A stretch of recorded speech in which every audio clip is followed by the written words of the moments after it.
a.m. We're on your telly as well as on radio. But before we get there, let's get into the papers. My name is Mariam Bishar. Most bankable host Brian Aseli. As we look at the agricultural sector, there's been a little bit of an exchange in between the government and, of course, the tea farmers. And, of course, one of the incidences has led to death and chaos as tea farmers protest low bonuses. Imagine waking up one morning and bonuses were at 30 shillings per kilo.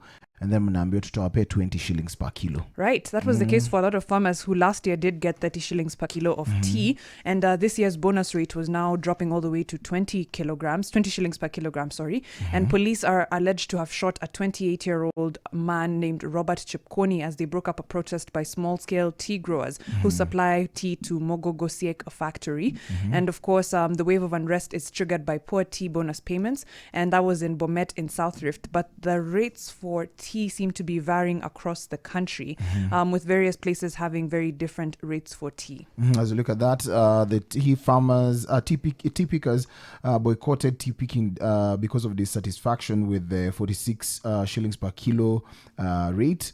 And of course, according to one of them, Stephen Kaunda, he said that we were promised that we would be paid 60 shillings per kilo. But we were shocked when the factory management announced 46. That is according to one of the farmers. In Meru, we are also looking at this factory. It's not is known as Mishi Mikuru, sorry, the tough words right there. And of course, management blamed the collapse of orthodox tea market for a decline in this year's second bonus payment. That's right. They got 35 shillings a kilogram, down from 47 shillings last year.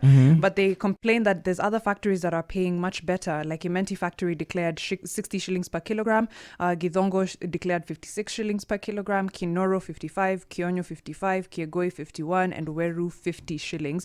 So there's a big disparity. But the tea industry has faced a lot of challenges in recent years. There's a glut in Mombasa at the auction, leading to millions of kilograms of unsold produce.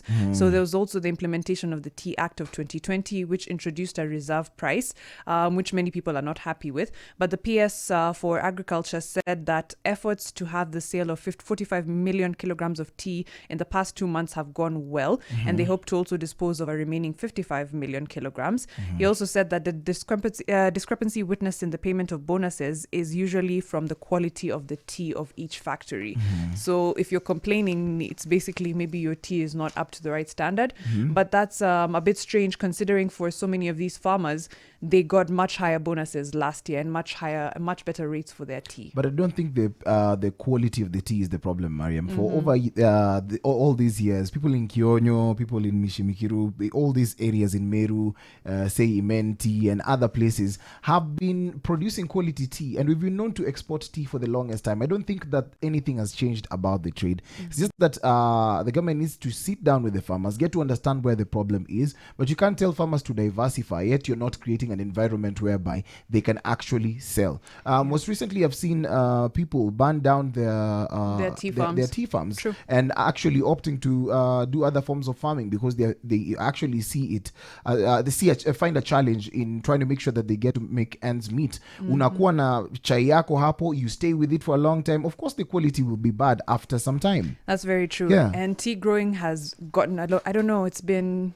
not as lucrative as it was maybe 10, 15, 20 years ago, right? But our tea does very well in international markets. So that tells you the problem is that it's the middle, right? That's where the problem is.